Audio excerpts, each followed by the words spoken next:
नमस्कार, मी प्रदूम मातने. आज 3 एप्रिल 2026. तर डगसाहेबासोबत आज आलेलो आहे. आम्ही जात आहोत चाळीसगावला शेतकरी मेळा आयोजित केलेला आहे.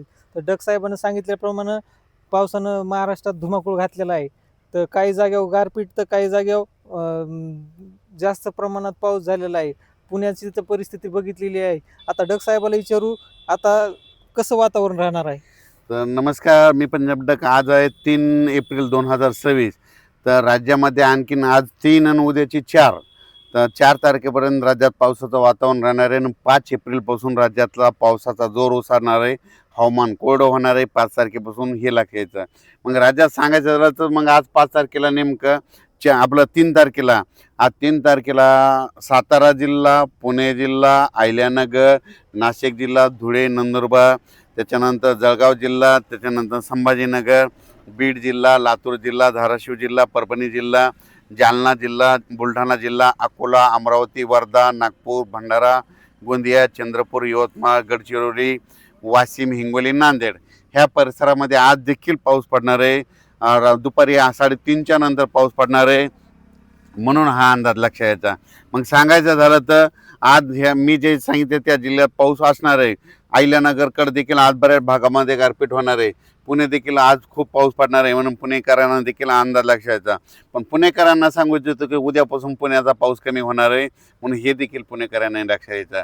आणि राज्यात मग उद्याच्याला कुठं पाऊस पडणार आहे, तर राज्यातल्या उद्या तुम्हाला सांगू उद्या 4 एप्रिल 2026 उद्या मात्र आता आम्ही योगायोगाने इकडे चाळीसगावकडे आहेत म्हणून धुळे जिल्ह्याकडे आहेत म्हणून सांगतो.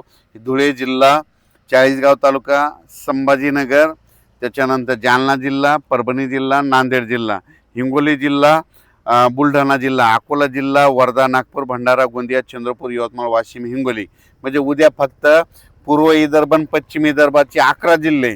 आणि त्याच्यानंतर मग मराठवाड्यामधला हिंगोली, नांदेड, परभणी, जालना, संभाजीनगर आणि उत्तर महाराष्ट्रातले जळगाव, धुळे ह्या पट्ट्यामध्ये उद्या 4 तारखेला पाऊस राहणार आहे. आणि बऱ्याच भागातला उद्याचा पाऊस मात्र विश्रांती घेणार आहे. आणि 5 एप्रिलपासून मात्र हवामान कोरडं होणार आहे. शेतकऱ्यांनी कांदा काढू शकतात, हळदी काढू शकतात, गहू देखील काढू शकतात, म्हणून हा अंदाज सर्व शेतकऱ्यांना लक्षात घ्यायचा. सर, कोकणपट्टी, कोल्हापूर, सातारा त्या साईडची परिस्थिती कशी राहणार. कोकणपट्टीकडे आजच्या दिवसात पाऊस राहणार आहे. कोकणपट्टी, कोलारा, सातारा, पुणे ह्या पट्ट्यामध्ये आजच्या दिवसात पाऊस राहणार आहे. उद्यापासून मात्र तिकडला देखील पावसाचा जोर ओसरणार आहे, म्हणून हा अंदाज लक्षात घ्यायचा. सर, गारपीट होण्याचं कारण काय. एवढी गारपीट आतापर्यंत झाली नाही. आतापर्यंत तुम्हाला एक सांगू इच्छितो, आपल्या महाराष्ट्राच्या बाजूला गुजरात आहे आणि गुजरातच्या पलीकडे अफगाणिस्तान आहे. अफगाणिस्तानचं बाष्प आपल्याकडं कधीच येत नव्हतं, पण 2018च्या नंतर काय झालं, जानेवारी, फेब्रुवारी, मार्चमध्ये आपल्या इकडे ऊन तापायलंय. ऊन तापल्याच्या नंतर या ठिकाणी हवेचे कमी दाब तयार होता आणि ती बाष्प खेचल्या गेल्यामुळं आपल्या इकडे हे महाराष्ट्रामध्ये गारपीट वाढली. की जर गारपीट कमी करायची असेल तर झाडं लावा लागतील. झाडं लावा, पृथ्वीचं तापमान कमी करा. जोपर्यंत तापमान कमी होणार नाही तोपर्यंत गारपिटीला सामना करावा लागणार आहे. पण तुम्हाला एक सांगू इच्छितो, हे फक्त झाडामुळेच हे तापमान वाढलं नाही झाडं, तर त्याचं कारण तुम्हाला सांगतो. काय झालं की सिमेंटचे घर झाले, सिमेंटचे रोड झाले, जागतिकीकरण झालं, कारखानदारी वाढले, MIDC वाढल्या, वाहनं वाढले, वाहनामध्ये AC वाढल्या, AC मुळे त्या 5x5 मधलं तापमान वाढायले. हे टेम्परेचर वाढत गेल्यामुळं महाराष्ट्रातला मात्र पाऊस वाढला आणि त्याच्यासोबत अवकाळीसोबत गारपीट देखील वाढली. सर, आता नंतर तुम्ही 15-15 दिवसाला, 10-10 दिवसाला वातावरण चेंज होणार आहे. समोर काय सांगू शकतात. तर आता ना हे आता 5 एप्रिलपासून हवामान कोरडं राहणार आहे.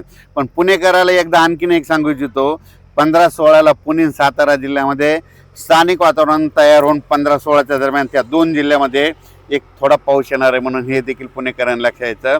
पण आता चांगला असा याच्यासारखा मोठा पाऊस मात्र एप्रिलच्या शेवटच्या आठवड्यात येईल, त्याचा आपण सविस्तर अंदाज दिला जाईल.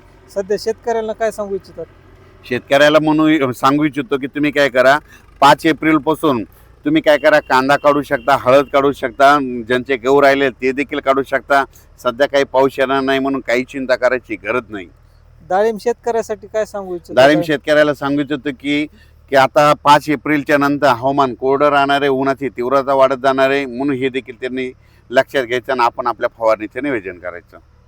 तर डग साहेबांनी सांगितल्याप्रमाणे आपण आपल्या शेतीची कामे करून घ्या. शेतकऱ्याला विनंती आहे. आता भेटूया आपण पुढील अंदाजात. धन्यवाद.